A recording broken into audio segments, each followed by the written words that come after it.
What's up, family? It's Chris. And it's Big Goal. And you're watching Bad Eyesight TV, guys. And we're back at it again with another request. This one came from Dontrell Durant. He said, "What's up, Big Philosopher Carl? Sup, Chris?" In today's request, if you haven't seen it yet, I have Top 10 Dumbest Criminals by Watch Mojo. Hope y'all have a great week. Yeah, this is going to be our last great week. Next week starts school, and he's going back to Kansas. Yep. In exactly a week, actually. Yeah, Wednesday, right? Mm-hmm. Yeah, school starts next week, Wednesday, guys, so we're going to have a struggle. But, well, for us, not you. Yeah, you look like When you start? I think the first day of school is the 20th, if I ain't mistaken. Oh, lucky. I'm not going to class. We're going to get right into the video, guys. But before we do, don't forget to like, comment, subscribe, and share. Comment down below what you guys like to see next. Hit that notification bell to get notification when we upload, and subscribe to join the family. Now let's get into the video.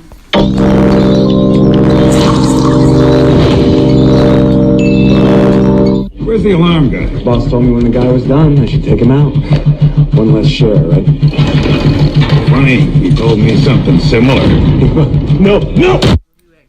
Oh, it's not real criminals. No, I think it's movie stuff. Oh, okay. That's why you was confused? Mm-hmm.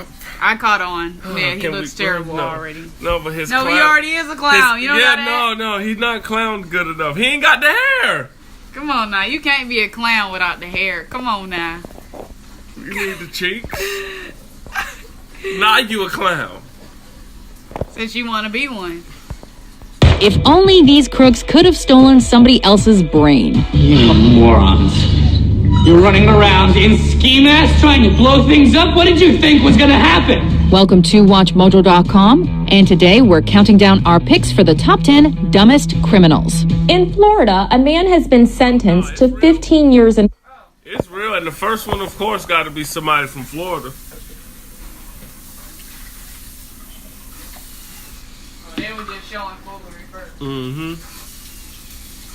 prison for violating his probation by trying to break into the Brevard County Jail. For this list, we're looking at people who attempted to commit a crime, but failed miserably in the process. Number 10, Dennis Hawkins. Let's go, pal! I'm making a withdrawal here. Wearing a disguise is great for concealing one's identity if one is going to commit a crime. I need everybody's Blackberries. Everybody on the phone, find your Blackberries up front. Someone should have told Dennis Hawkins that in order for a disguise to work, however, it has to be somewhat believable. Hawkins apparently missed that memo as he attempted to rob a bank wearing... What does he have going on? No, this is not happening. He looks black, so he's not black anymore. Yeah, he red, Yeah, so next. You're not gonna sit here and make black people look bad. You're not gonna sit here and make black people look bad. clown pants with a pair of fake breasts and a blonde wig.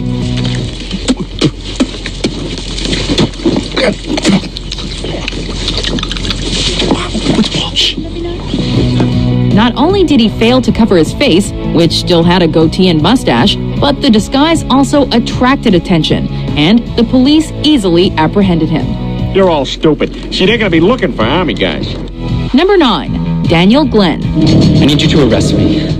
It's important to be prepared, especially if you're going to rob a store.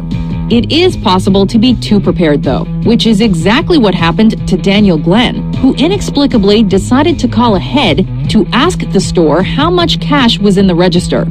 Imagine how that conversation went. Hello, I'd like to place a takeout order for all the money. Can I get fries with that?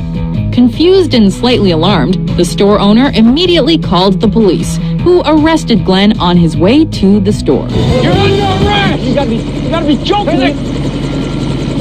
Kidding me now. Hey! Number 8, Albert Bailey. Police in Connecticut say they had ample warning of a bank robbery because the two suspects called the bank ahead of time, telling an employee to get a bag of money ready. We're gonna say this now. If you're planning on robbing a store or bank, don't call ahead and ask them suspicious questions or warn them you're coming. Everybody freeze! On the floor now! Right now! Hold it! Freeze up! Seemingly inspired by our previous entry, Albert Bailey called the bank and told them he was coming to rob them so that they would have the money ready for him when he got there. He even had an accomplice enter the bank with a note informing the tellers who Bailey was. Obviously, the tellers had called the police, who apprehended Bailey immediedely. Loaded gun! Ready to go! Spread your shit! Pussies on the pavement, fellas! Come on! Number 7. Christian Bala. He was being presented as a famous traveler, photographer, intellectual, maniac, and murderer. To commit a crime, you have to be slightly arrogant. If you get away with the crime, this arrogance can increase to the point where you feel untouchable. After murdering Dariusz Janisewski in 2000, Polish author Christian Bala wrote a novel titled Amok, which featured an eerily similar murder and details of the case only the murderer himself could have been privy to. Police uncovered clues relating to the murder, most of which came from the novel, eventually arresting and charging Bala. To their shock, they discovered on his computers plans to kill another person to tie in with the next novel he was planning to write. He must be, I don't know, an idiot. Number 6. Eloise D. Reeves. What do you call that? Terrible. What do you call that? Terrible. This is drugs. This is your brain on drugs. Buying drugs is an art, because you don't have the option to exchange or refund your purchase if you don't like the product you get. What you need? One please. One what? One rock of crack. A crack rock. Apparently, no one told this to Eloise Reeves, who had the gall to go to the police to complain about the quality of the crack cocaine she had just bought. She reportedly pulled the crack rock from her mouth and placed it on the cop car for the deputy to inspect. She was charged with the possession of cocaine and fined roughly $1,500.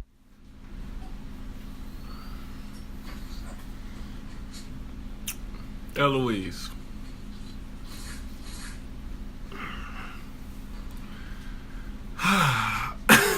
Eloise. How much worse could it get? Snitching on yourself. You really put a crack rock on the police car. Talking about you wasn't happy with it. Girl, if you don't get. Are you guys holding? Holding what? Do you have any money? Please? I just need a little bit of money. Wait, Charlie. Number 5. Jonathan Ochoa. Dear Diary, tomorrow my stress level goes to 11 as I review the Royal Guard. The whole court will be watching, plus the troops. People have busy lives, and sometimes the only way to keep track of important events and dates is by keeping a diary. Dear Diary, Sleeping Beauty is having a slumber party tomorrow, but Dad says I can't go. He never lets me out after sunset. It might be a good idea to leave out any planned criminal activity, however. This seemingly never registered with Jonathan Ochoa, who on June 12, 2010 wrote, "Go Portsmouth, robbery happens," in his diary. Your diary proved very interesting to read. You read my journal? The police were able to link him to the robbery as the getaway driver, and when confronted, Ochoa attempted to blame it entirely on his buddy. Arrest him. It's his fault. There is plenty of fault to be passed around. Number 4. Mark Smith. I nod off, I wake up in strange places, I have no idea how I got there. You need to lighten up. We aren't sure if there's a criminal handbook, but we have to guess that falling asleep in the house you're robbing has to be high on things not to do. Mark Smith must not have read that page. Smith decided to take a quick nap under his victim's bed, drunk on vodka and high on Valium, only to be discovered by the homeowner, who immediately called the police. Babies don't sleep this well. We've heard of cat burglars before, but Smith seems to associate more with cat nappers. What's the game then? Where am I? What's going on? Number 3. Derek Mosley. Tired of seeing black. I'm tired I'm tired. Do better. So, we know you're not supposed to bring a knife to a gunfight, but what about a baseball bat? This is exactly what Derek Mosley did as he tried to rob a gun shop and steal a firearm, equipped only with a baseball bat and knife. How am I supposed to strike fear into the hearts of the wicked with this thing? Look at this. Well, there's a gun. Of course, the manager pulled out his own gun and held Mosley until the police arrived. Who would have imagined that the manager of a gun store would possess... What game was that?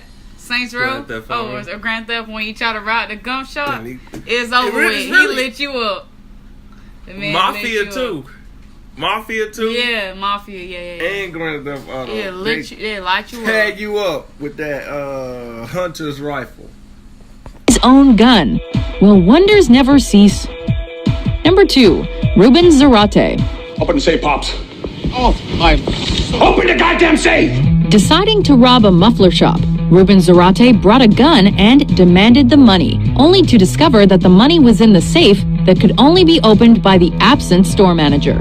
He decided it'd be a good idea to leave his numbers with the store employees so they could call him when the manager returned. Hey, I just met you, and this is crazy, but here's my number, so call me maybe.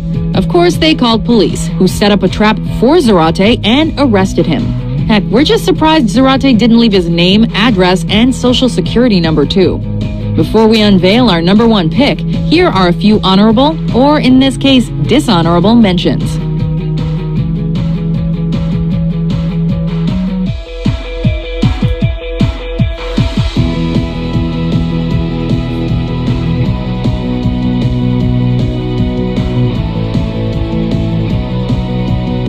He tried to do what? How stupid. Nobody's gonna give you that, first of all. Let's start there. And nobody has that to give you. Where the will you find 360 billion? Dumb. Just dumb.